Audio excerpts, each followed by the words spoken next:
से मोहब्बत, दीन से मोहब्बत। अल्लाह पाक से मोहब्बतूं सलामत रखे।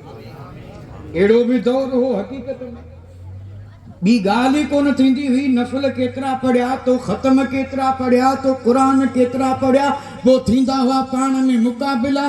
तो हुन ब पढ़िया तो आऊं पढ़ंदुसि 4, पोइ वरी ईअं फ़ख्र बि कंदा हुआ त ॾिस अॻिते वधी वियुसि।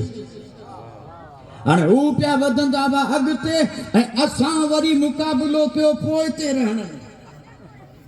हिते हींअर मुक़ाबिला पिया थियनि। हाणे अल्लाह तौफ़ीक़ अता फरमाए। प्यारी शय आहे ईमान, याद रखजा। यानी वतन भी प्यारो, इनमें शक कोने, वतन प्यारो।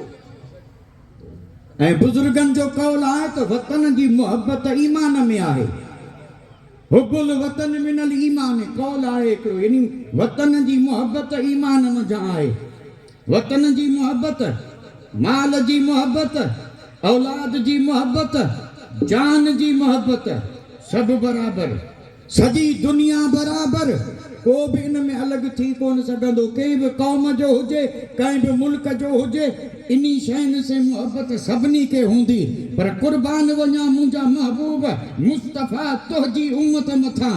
जंहिंजे दिल में ईमान आहे वो सभिनी का निरालो जुदा।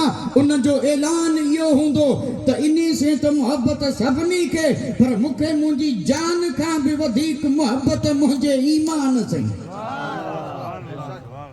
जान खां भी वधीक मोहब्बत कंहिंसे? ईमान से। ऐं आऊं अर्ज़ कंदुसि, इन्ही जो नालो आहे ईमान। इन्ही जो नालो आहे ईमान। यानी सब प्यारा, वतन भी प्यारो, माल भी प्यारो, औलाद भी प्यारी, जान भी प्यारी। पर मोमिन के इन्ही सभिनी खां वधीक कहिड़ी शइ प्यारी? ईमान। तॾहिं थींदो मोमिन। सवाल कोन कंदुसि, न हिते आऊं सवाल करे सघां थो पर कोन कंदुसि।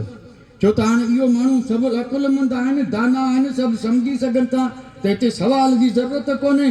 त असीं इन मामले में किथे बीठल आहियूं? छा जान प्यारी आहे या उन खां वधीक ईमान?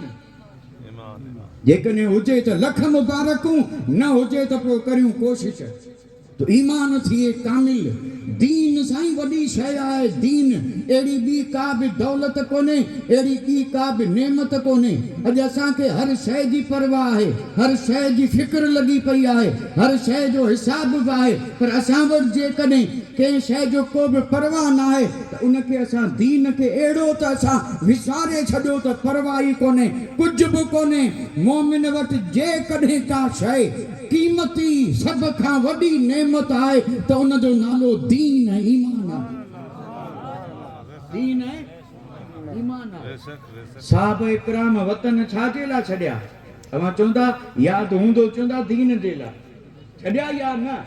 दीन जे लाइ। मके पाक जहिड़ो शहर छॾियो छाजे लाइ?